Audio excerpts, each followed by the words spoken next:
राधे राधे दोस्तों, आइए सुनते हैं श्रीमद् भागवत गीता का 5वां अध्याय। अर्जुन बोले, हे कृष्ण, कभी तो आप कर्मों के त्याग की बात अर्थात सांख्य योग की प्रशंसा करते हैं और कभी कर्म योग की। अतः इन दोनों साधनों में जो निश्चित कल्याणकारक हो वह मेरे लिए कहिए।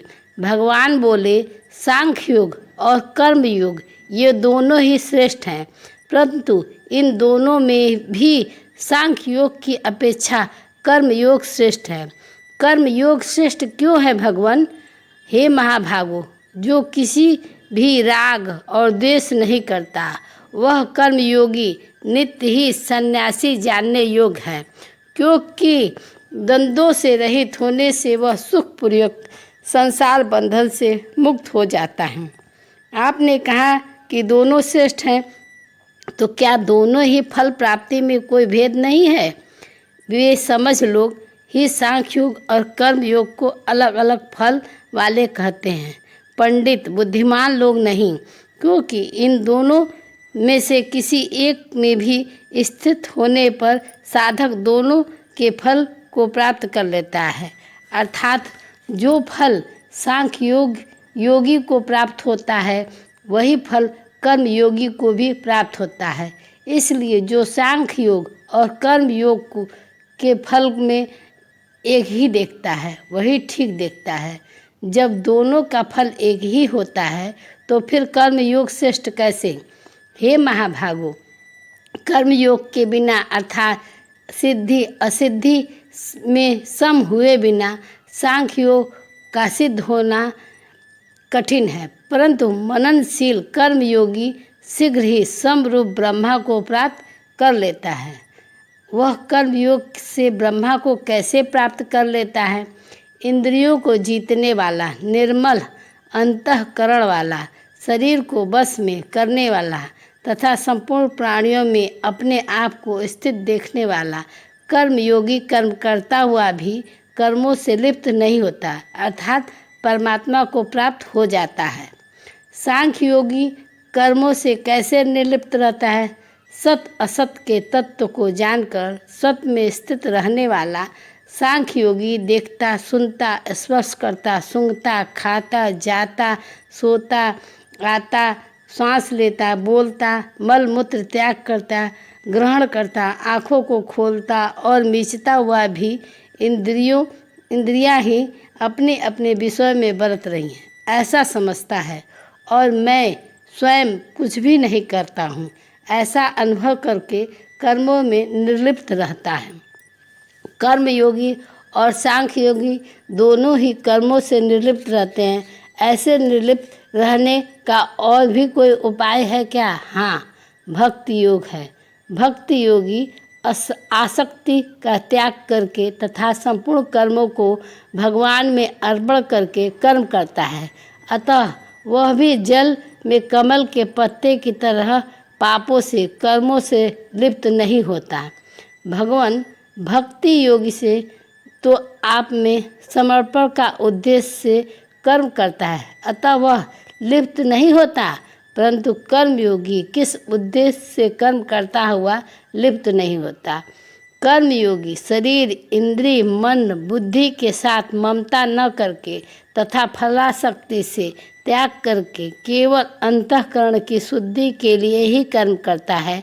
अतः कर्म योगी कर्म फल की इच्छा का त्याग करके सदा रहने वाली परम शांति को प्राप्त हो जाता है, परंतु जो योगी नहीं है वह कामना के कारण कर्म फल में आसक्त होकर बंध जाता है। सांख्य योगी के द्वारा कर्म किस प्रकार होते हैं भगवान? शरीर, इंद्रियां और मन को बस में किया हुआ सांख्य योगी मन से संपूर्ण कर्मों को 9 द्वारों वाले शरीर में छोड़कर न करता हुआ और न करवाता हुआ सुखपूर्वक अपने स्वरूप में स्थित रहता है। सांख्य योगी तो न कर्म करता है और न कर्म करवाता है, पर परमात्मा तो करवाते होंगे।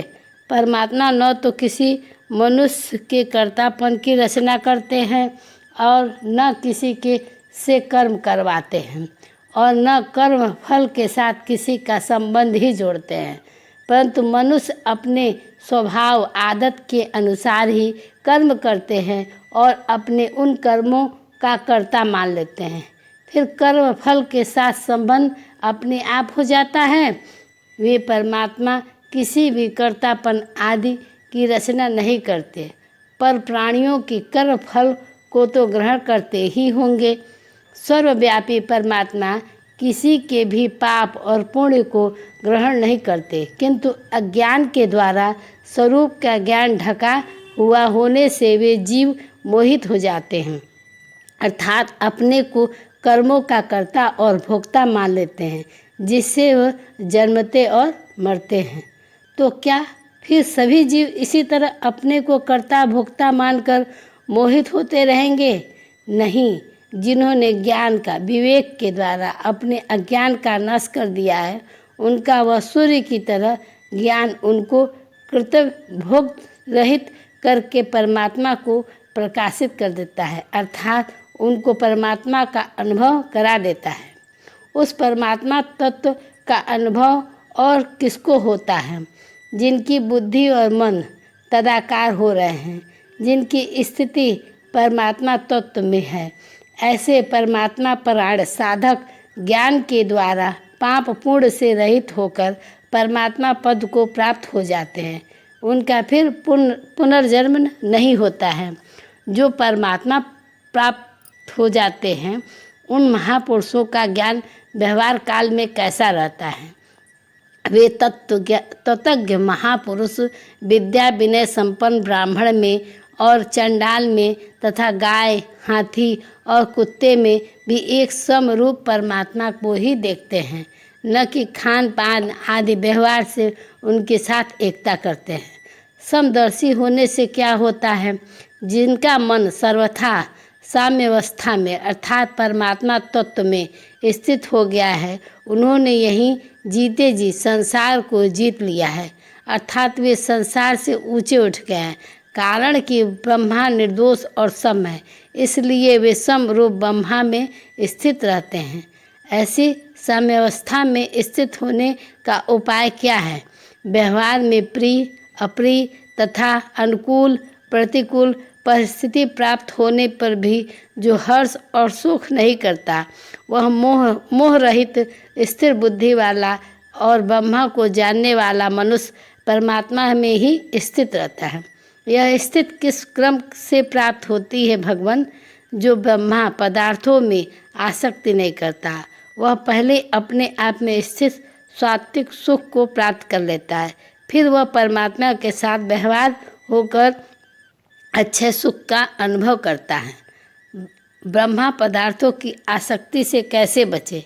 हे कुंती नंदन, इंद्रियों और विषयों के सांख्य योग से पैदा होने वाले जितने भी भोग हैं, वे सभी दुख के ही कारण हैं और आदि अंतः वाले आने जाने वाले हैं। इसलिए विवेकी मनुष्य उनमें रमण नहीं करता। उन भोगों में रमण न करने वाले मनुष्य की क्या विशेषता है? जो मनुष्य शरीर छूटने से पहले ही काम क्रोध के वेग को सहन करने में समर्थ हो जाता है, अर्थात काम क्रोध के वेग को उत्पन्न ही नहीं होने देता, वही सुखी है, वही वो योगी है और वही नर अर्थात बहादुर है। ऐसा होने पर क्या होता है? काम क्रोध का वेग उत्पन्न न होने से उसको परमात्मा तत्व का सुख मिलता है, उसका परमात्मा तत्व ही रमण होता है और उसका ज्ञान सदा अलुप्त रहता है।